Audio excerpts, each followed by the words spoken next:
Hello everybody and welcome back to Pravus Gaming and more Imperator, Rome, the redemption of Epirus. Alright, so already this game is off to a better start. We've conquered 3 provinces from our neighbor Acarnania. Now, we are fighting Aetolia and Corcyra, who I would actually love to siege down and just eat myself rather than give it off to my neighbor. If at all possible, but we will see how that ends up working out. We'd love to take a lot of lands out of this, actually. The important thing is, though, by taking 3 more provinces, we did get some additional pops. Only 2 citizens here in Stratos, which is not very good. 2 citizens and 2 freemen over here in Therion, and a bunch of pops. 6 citizens, 4 freemen, and 3 slaves in Lucas, which is nice. So all of this will be contributing to my economy overall, and because these guys are of the proper culture and religion, our unrest out of this is relatively minor. I don't think that this is going to cause me pretty much any issues at all. Taking a place like, well, apparently I can't click on the province itself, or can I? No, can't click on this right now to see what else is involved, but I would love to grab, say, the populations over here, and the pops over here, etc., etc. All that'd be nice. What about Corcyra? Oh, you got a bunch of citizens, which is really good for research. Would love to get some of that as well, but we will see. Now, before we continue, we do have 110 oratory power now. We could be saving that up for another claim, but honestly, I'm hoping we get a fair bit out of this war. So instead, I'm going to go to the national overview, and we're going to go ahead and pick out some of our national ideas. For example, we are going to go ahead and pick up the 10% morale of armies right now. That's our military slot done. We have 2 oratory slots. I will get the monthly general and admiral loyalty, so we are less likely to have unrest and civil war in the future. Loyalty is a very important mechanic in the game. It applies to all of the different characters in your respective country. So you can sort by this, for example. You can see that, of course, I'm loyal to myself, no problem. Whoever this chick is, she's very loyal to me. But our general, Gorgos, only 77 loyalty. It is currently going down every month because he apparently is a pretender to the throne, and he has cohorts that are loyal to him and him alone. As a result, he's feeling a bit more powerful, and he has ambitions. We go all the way down here to the bottom. We could probably find a few scorned families who are not feeling especially happy right now. But anyway, this is obviously a very important factor to manage. Generals who are disloyal will straight up disobey your orders and pursue their own agenda. If there is enough national unrest that the civil war begins, they might join the other side and attempt to form a new independent nation. Same issue can occur for governors.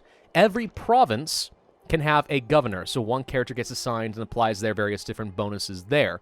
Governors who are disloyal might also do the same thing, take an entire province along with them, and try to form an independent nation. So maintaining the different characters' loyalty is going to be very important, and that idea will slightly assist me in that goal.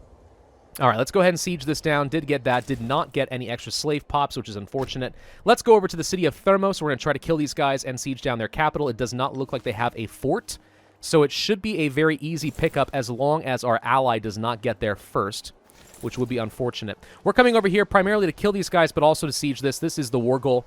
I'd like to take this for myself. I'm hoping that if I siege it, I might be able to keep it and screw over our ally, but maybe not. Maybe that's not a thing he's going to let me do.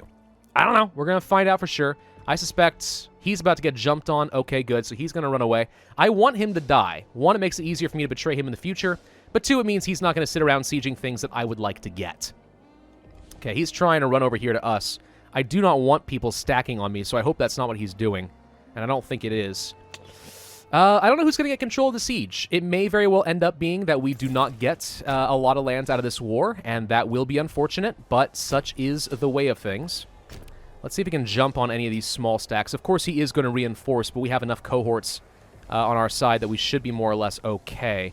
Let's see. I don't want to fight him in the mountains. Fighting in the mountains seems like a bad idea. If we go this way, we will arrive on March 4th. He will arrive well before that. So I guess I'm okay with fighting a 2-stack. Go ahead and split off if you want. Nope, he's running away. Okay. So this is good. Now he's coming up here to the north. Do I fight him or do I go for his capital region? I say we try going for his capital. Let's see if we can't kill anything. Now, these are hills, which is not as bad as mountains, so I would prefer to fight over here. We'll fight a couple small stacks. It does try to predict whether or not we are going to have a victory. Right now, for example, they have a better commander than we do, so it's giving them a point in their favor, but we have the stronger army and more morale, etc. The terrain is to their benefit, etc., etc. Sometimes this is a pretty good accurate indicator, and sometimes it's a total waste of time. Sometimes it lies, and you can totally win a fight.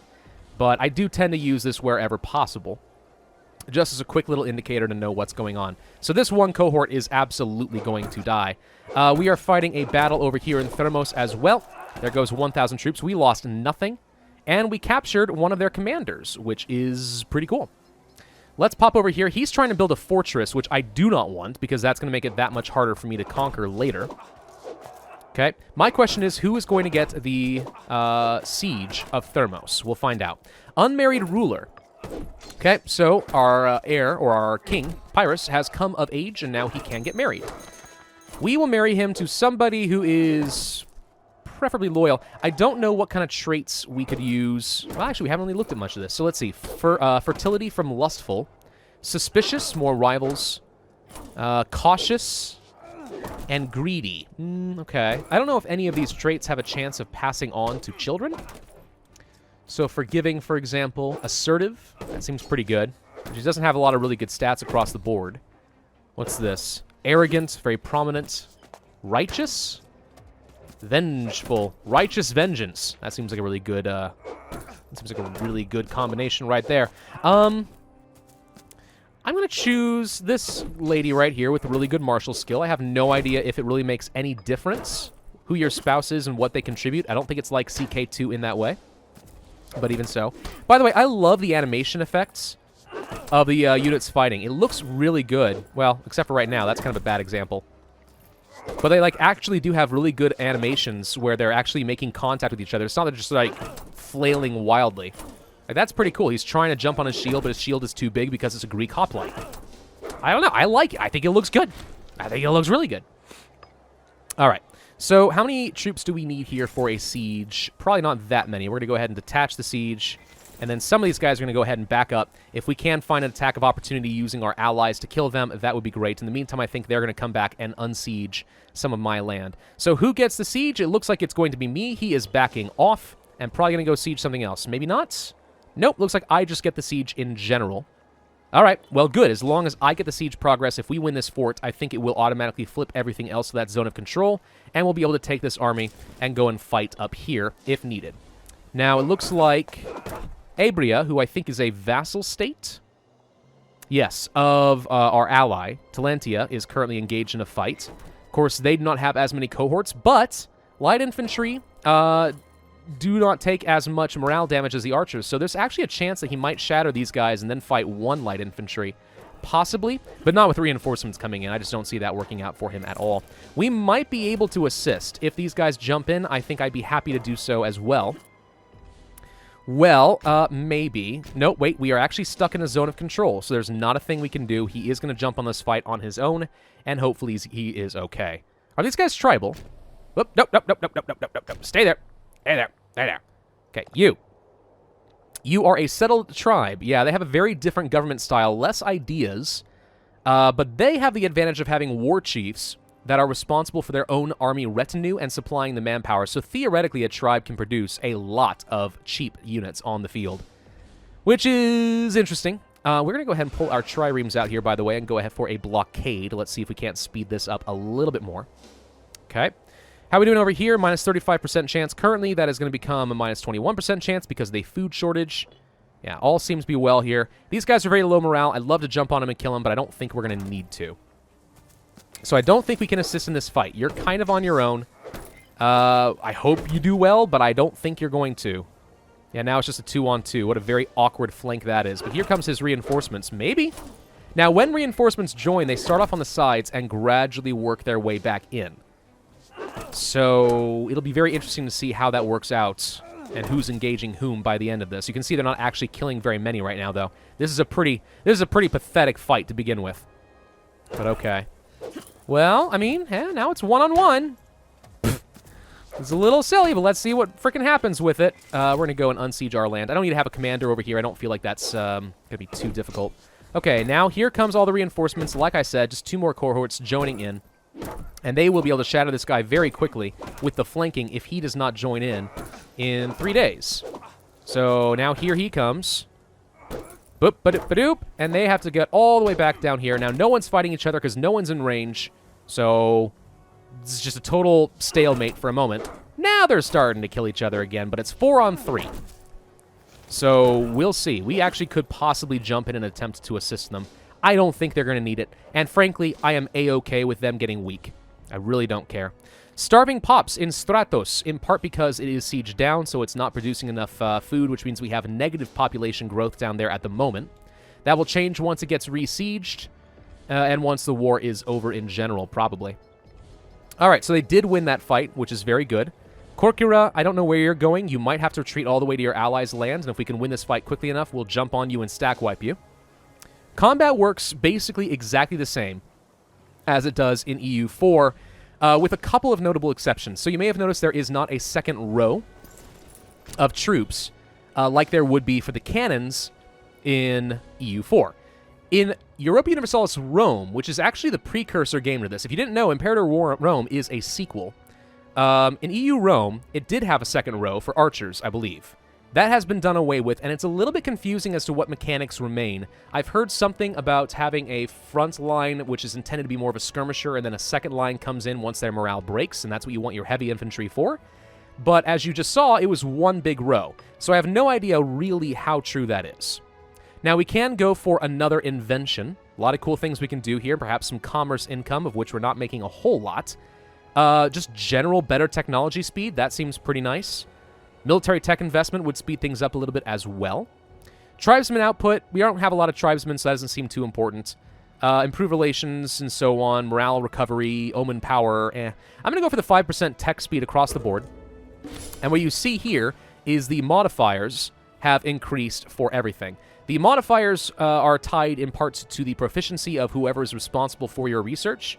So this guy, for example, has 9 martial. He's a pretty good researcher in general. This guy, for example, though, has 10, so that's why he gets 105%. This guy has 13 religious skill, hence why we are getting a 135% research bonus to our 6.1 research points.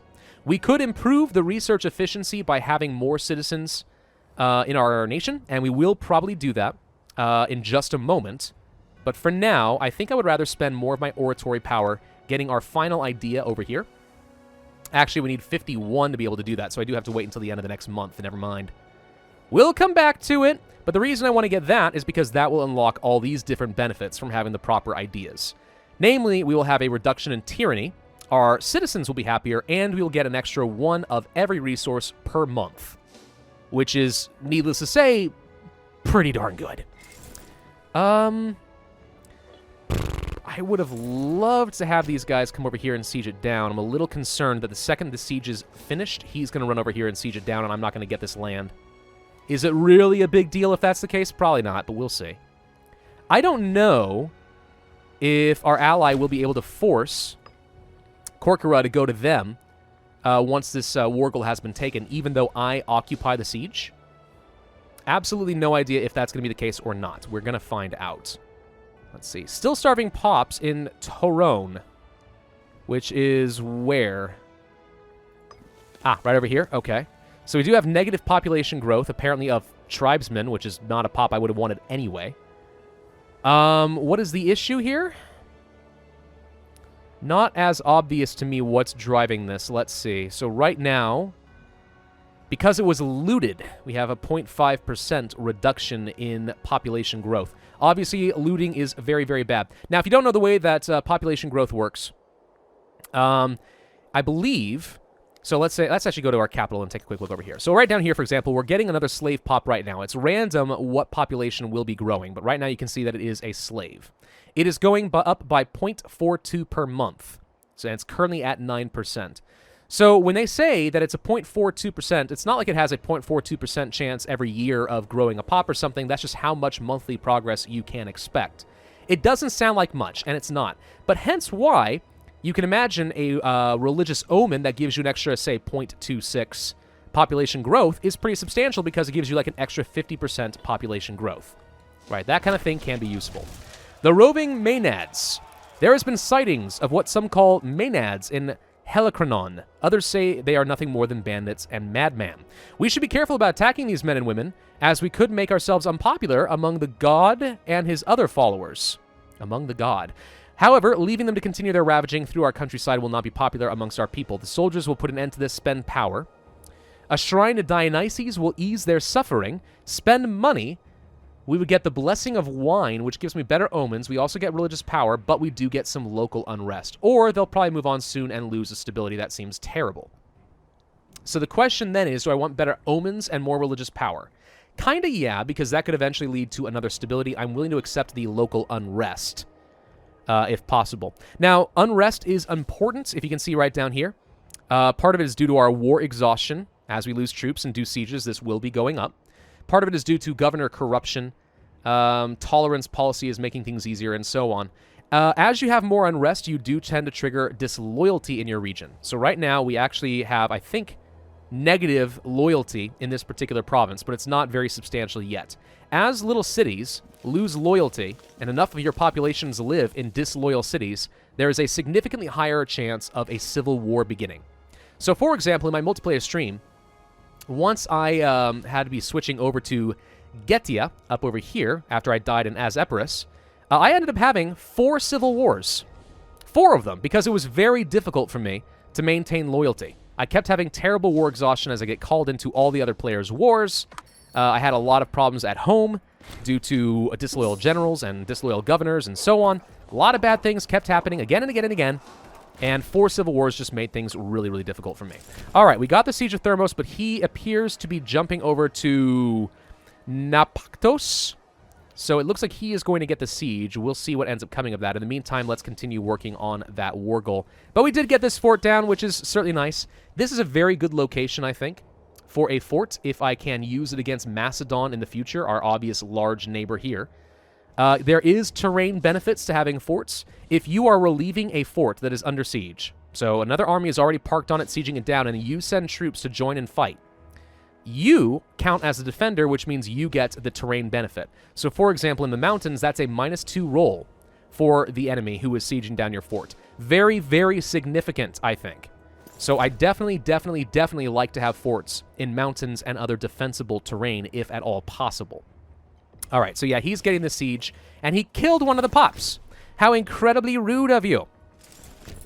All right. Well, now we're just going to sit back for a bit and wait for the siege to be done. All right, so we do have a little bit of oratory power. We can go for this idea. We should have done this a little bit sooner. Improve opinion or perhaps reduce corruption. I think I am good with reducing corruption. We're not going to be improving relations with too many people. And you can see this check mark means that the bonus is now active. All citizens are happier and therefore more productive.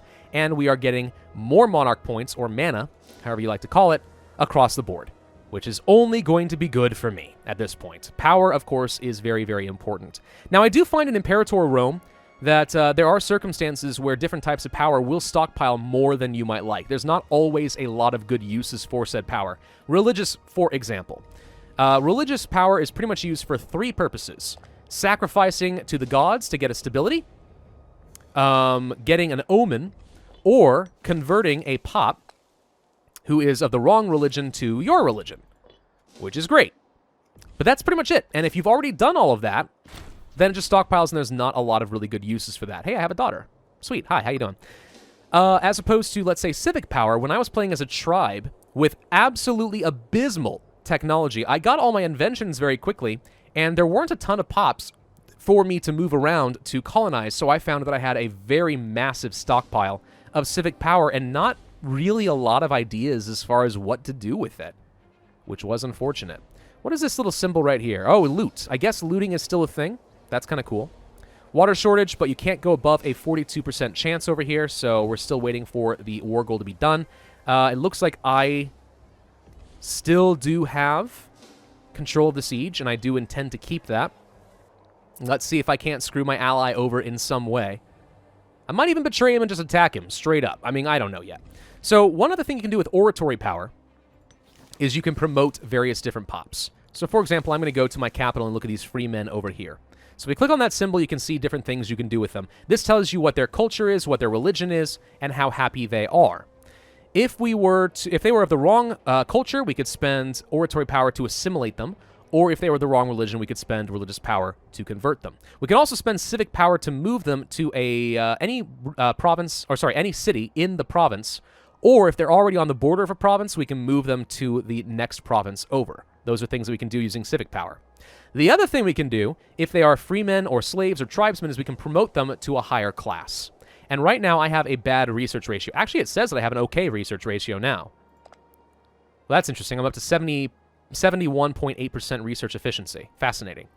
Well, we're still going to do some promotions just for the sake of demonstration. So I'm going to spend 10 oratory power to promote a freeman up to a citizen. Boop. Let's do that 2 more times. Okay. So now we have 6 citizens and 14 freemen. This is going to produce more commerce value in the capital and also more research points. We can see over here that my research efficiency has gone up, and I am producing more research points. Now, I think that people like the Spiffing Brit proved that you can go pretty crazy on your research points. If you don't know, the Spiffing Brit, another YouTuber, did a very interesting playthrough up over here in Scotland as Caledonia, and what he did is he basically converted all of his pops to citizens. So they produced nothing but tons and tons and tons of research and some commerce. That is a terrible strategy in the sense that if anyone had attacked him, he would have probably just straight up died because he would have had no manpower to work with. But what did end up happening is he was more technologically advanced than anyone else in the entire world. A little bit silly. I'm not convinced that that's actually a good strategy, even if you can do it. And the reason for that being, if you are advancing faster than you can generate civic power to get inventions, I mean, yeah, you get some benefit from tech advancements, no doubt, but you also are missing out on a lot of opportunities and kind of burying inventions under others. I'd say there's probably a good balance to how many research points you want to buy enough time to get the inventions you care about, and then you want to pop over to the next one. Remembering, of course, that just because I advance to the next tech level does not mean those inventions are gone forever. They most certainly are not. They'll stick around. You can get them after you get the latest inventions. It's just delayed. And depending on what inventions you're going for, those could be substantial. For example, what if I wanted to get the 5% extra citizen happiness invention?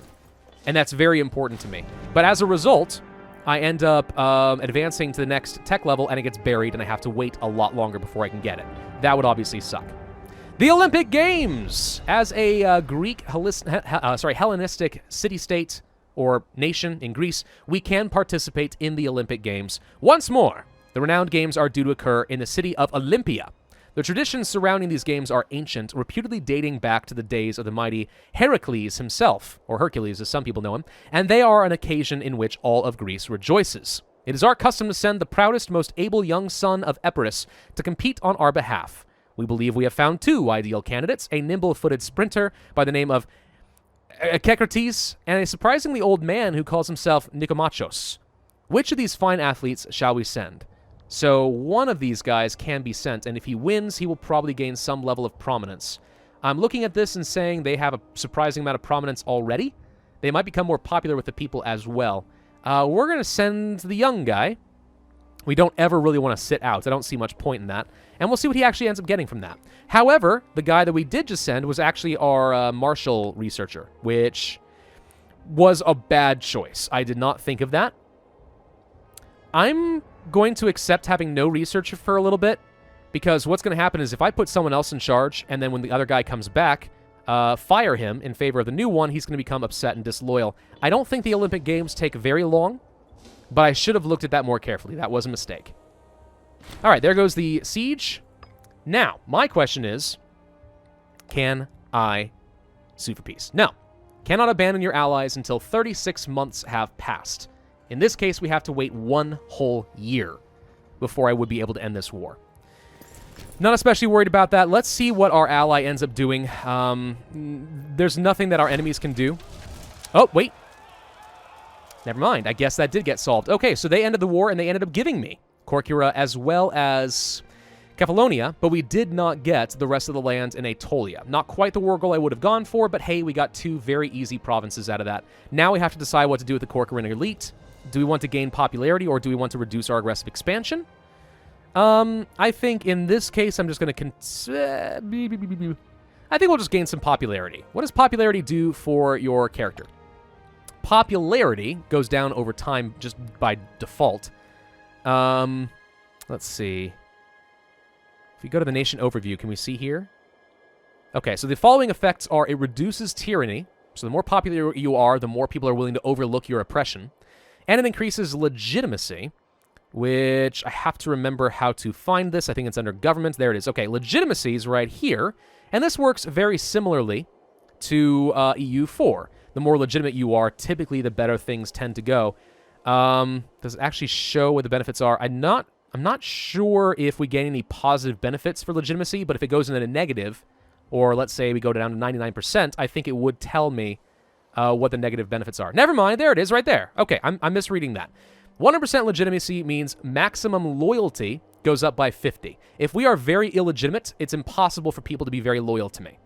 Primary heir attraction, the more legitimate we are, the more people, our primary heir is going to like us. And all free men are happier having a very legitimate ruler, which is going to be nice. The Hellenistic local power of Abria has canceled the military access that we gave them, and so did our allies up over here, which I'm honestly okay with. You have a subject, Cavia, and you have an ally, Abria. My mistake. You are importing there. You're in a defensive league with Armistia, so you aren't necessarily somebody that I'm looking to attack, at least until such a time that you don't have a whole lot of friends. Having allies is nice. You can definitely call them into a lot of wars. My big problem right now is Aetolia I actually have a truce with. So we should not be able to do anything with them until 468. 15 years before I should be able to attack Aetolia. And I do not believe that they are very likely to give me any military access if I want to attack anybody else in Greece. So we're kind of in a weird spot where either I have to betray my ally or just sit tight and focus on our economy for a little bit. And honestly, that's probably not the worst idea in the world. So I think what we're going to go ahead and do is make sure we dock everything up. And we're going to go to our economy. There it is. And reduce our army maintenance. So the morale of armies goes down a lot, but we do save a fair bit of money in maintenance costs, which means my balance goes up, so we can start affording buildings and so on. We can increase taxation, which reduces our research points, but slaves produce more taxes. We can lower it, which makes unrest less of an issue, but we get less money. Commerce, same thing. Extra commerce income, but you need more slaves in order to have a surplus of a resource. If you don't already have that, that's not necessarily a big deal. Or we could reduce it down to free trade, which gives you extra import routes, which can be nice, but you get less money from said import routes.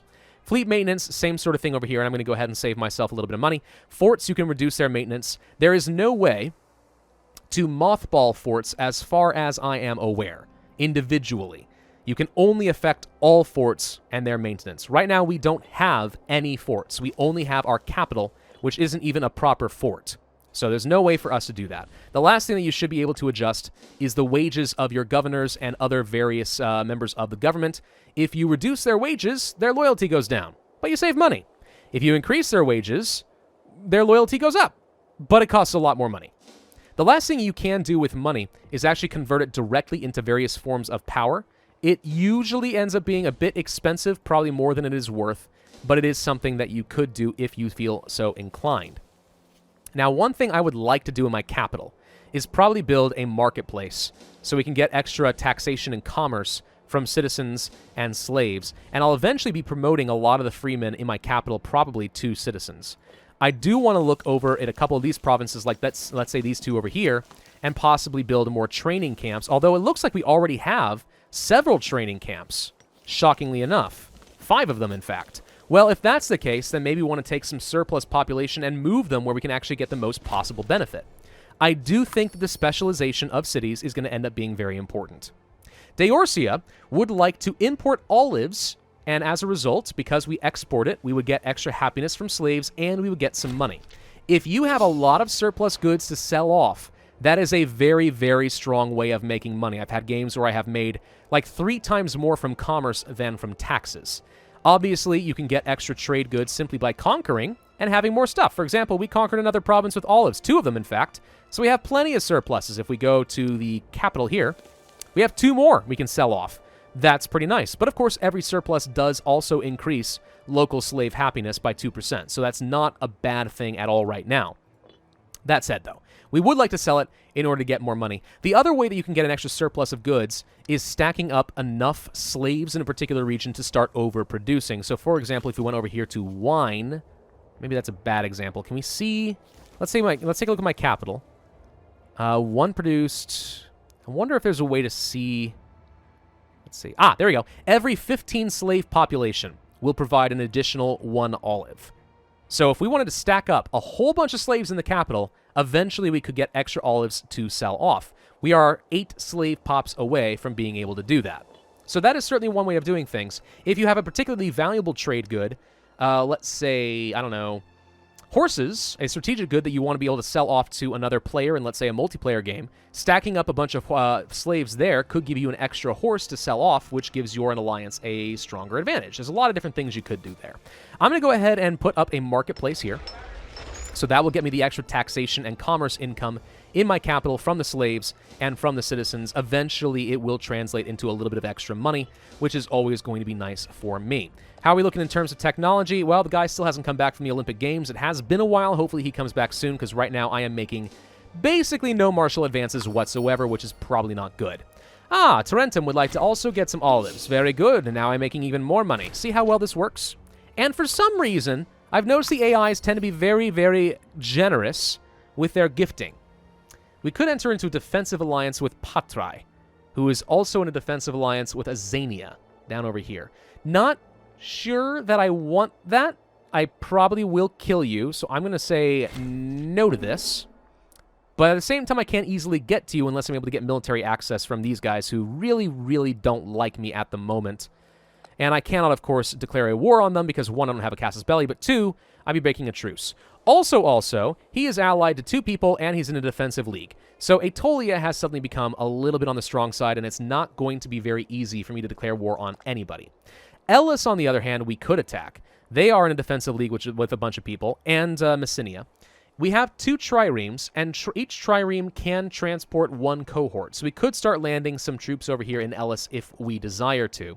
The only downside, of course, of doing so is we'd have to fight a whole bunch of people all at the same time, including Aetolia, so it is a way of getting to war with them if we wanted to. These are things that we will consider for the future. For now, I think we are going to have to end this video here, so thank you all very much for watching. I do hope you enjoyed. If so, then I would ask you to hit that like button, leave a comment, and subscribe to that notify bell, and I will see you guys next time.